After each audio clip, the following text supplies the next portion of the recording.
friends, welcome to Sandhya Kutti channel. இன்னைக்கு நம்ம சந்தியா குட்டி சேனல் மூலமா ஒரு சூப்பரான டேஸ்டியான பால் கொழுக்கட்டை ஈஸியான மெத்தட்ல எப்படி செய்யுதுன்னு நம்ம பார்க்கலாம்.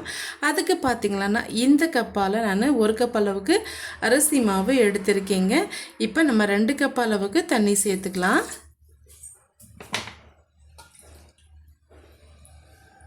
2 கப் அளவுக்கு தண்ணி சேர்த்துட்டு இது நல்லா கொதிக்க விட்டுக்கலாங்க.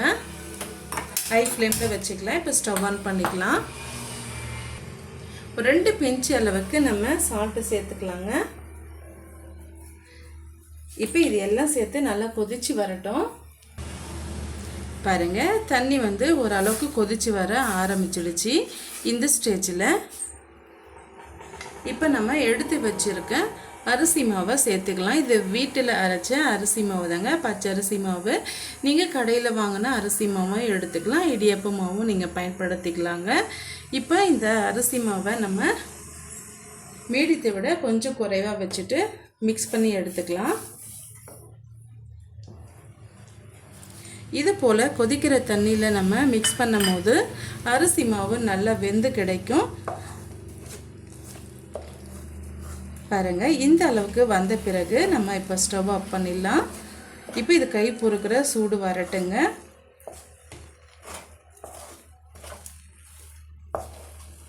கை பொறுக்கிற சூடு வந்த பிறகு இதை நம்ம உருண்டைகளாக செய்து எடுத்துக்கலாங்க. இப்போ அப்படியே ஒரு 5 நிமிஷம் இருக்கட்டும்.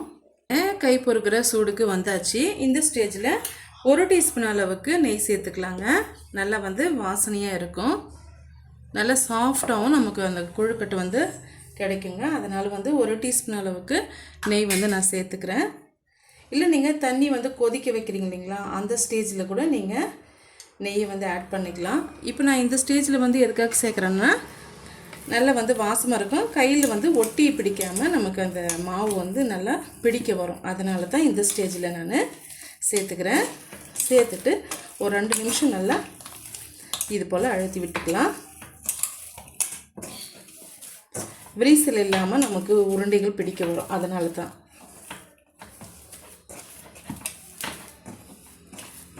ஒரு 2 நிமிஷம் இது போல் நம்ம பிசைஞ்சு விட்டுக்கிட்டு இப்போ உருண்டைகளை செய்து எடுத்துக்கலாம். ஒரு சாஃப்டான ஒரு டோ நம்ம கொண்டு வந்துடலாங்க. பாருங்கள், இது போல் செய்து எடுத்துக்கிட்டோம். இப்போ கொஞ்சமாக கைகளில் நெய் அப்ளை பண்ணிக்கலாம். இது போல் அப்ளை பண்ணிக்கிட்டு கொஞ்சம் கொஞ்சமாக மாவு, இந்த அளவுக்கு மாவு எடுத்து உருண்டைகளாக செய்து எடுத்துக்கலாங்க. சின்ன சின்ன உருண்டைகளாக இருக்கும்போது நல்ல மாவு நல்ல கொழுக்கட்டை நல்லா இருக்கும். பாருங்கள், விரிசல் இல்லாமல் இது போல் எல்லா மாவுகளையும் நம்ம செய்து எடுத்துக்கலாங்க. செய்து முடிச்சிட்ட பிறகு நம்ம பார்க்கலாம். இது போல் சின்ன சின்ன உருண்டைகளாக நம்ம செய்து எடுத்துட்டோம். கொஞ்சம் கூட வெடிப்புகள் இல்லாமல் எல்லா உருண்டைகளையுமே செய்து எடுத்துக்கிட்டோங்க. இப்போ இது எப்படி செய்யுதுன்ட்டு நம்ம பார்க்கலாம். எந்த கப்பால் நம்ம மெஷர் பண்ணி அரிசி மாவு எடுத்துக்கிட்டோமோ அதே கப்பால் 2.5 கப் அளவுக்கு தண்ணி சேர்த்துக்கலாங்க.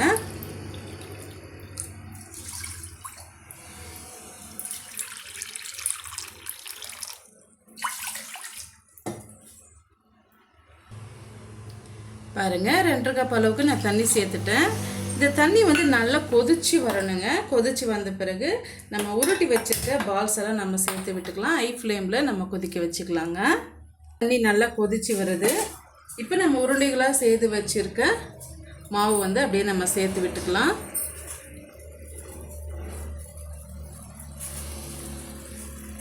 பாருங்கள், எல்லா மாவுகளையும் நம்ம சேர்த்துட்டோம். இப்போ மீடியமான ஃப்ளேமில் வச்சுக்கலாம். இப்போ நம்ம மிக்ஸ் பண்ணக்கூடாதுங்க. அப்படியே ஒரு 2 நிமிஷம் இருக்கட்டும். ஒரு 2 நிமிஷம் கழித்து நம்ம திருப்பி விட்டுக்கலாங்க.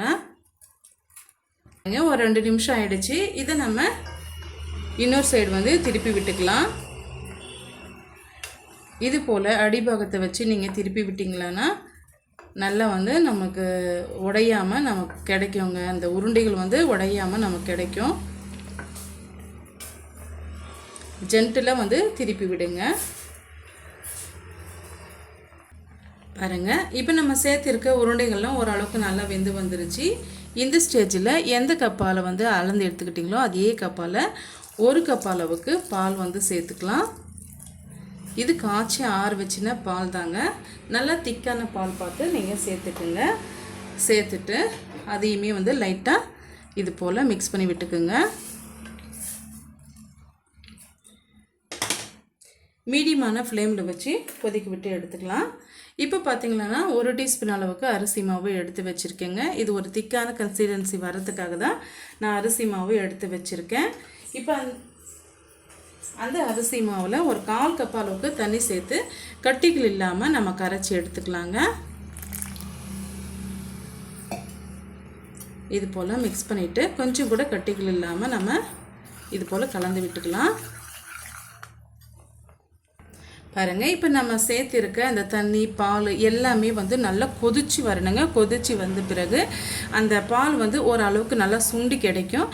அந்த அளவுக்கு வரும்போது நம்ம சுகர் ஆட் பண்ணிக்கலாம்.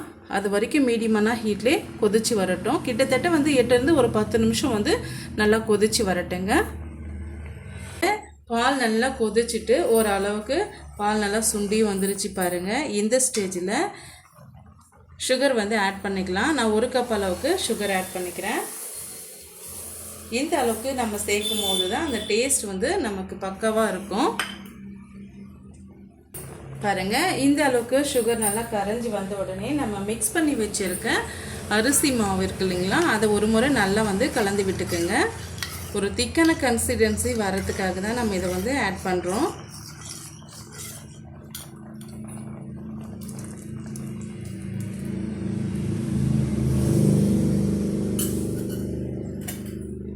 இது கூட ஒரு 3 ஏலக்காய் வந்து நல்லா இது போல் நான் பிரித்து வச்சுருக்கேன். வாசனைக்காக இதை வந்து நம்ம சேர்த்து விட்டுக்கலாம். இது கூட குங்குமப்பூ வந்து நம்ம சேர்த்துக்கலாங்க. நல்ல வாசமாக ஃப்ளேவர் வந்து நல்லாயிருக்கும். இருந்தால் சேர்த்துக்குங்க, அப்படி இல்லைன்னா விட்டுருங்க. அவ்வளோதாங்க. இன்னும் வந்து ஒரு 2 நிமிஷத்தில் வந்து நமக்கு பால் கொழுக்கட்டை ரெடி ஆகிடும். பாருங்கள், ஃபைனலாக நம்ம ஒரு 3 டீஸ்பூன் அளவுக்கு தேங்காய் பால் வந்து எடுத்து வச்சுருக்கேன். அதையுமே நம்ம சேர்த்துக்கலாங்க. சேர்த்துட்டு நம்ம இப்போ ஸ்டவ் ஆஃப் பண்ணிடலாம். தேங்காய் பால் சேர்த்துன பிறகு நம்ம கொதிக்க விடக்கூடாது. அது டேஸ்ட் வந்து நமக்கு மாறுபடும். இப்போ நம்ம ஸ்டவ் ஆஃப் பண்ணிடலாங்க. இப்போ இது ஒரு முறை நல்லா கலந்து விட்டுக்கிட்டு நல்லா ஆறி வந்த பிறகு நம்ம சர்வ் பண்ணிக்கலாம்.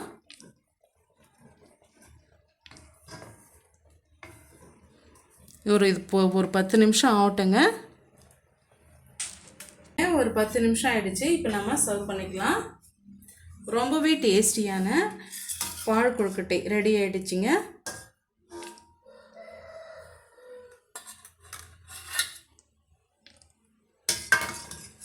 இதை நீங்கள் சுட சுட சாப்பிட்றத விட நீங்கள் ஃப்ரிட்ஜில் வச்சு சாப்பிட்டீங்களன்னா ரொம்பவே அருமையாக இருக்கும்.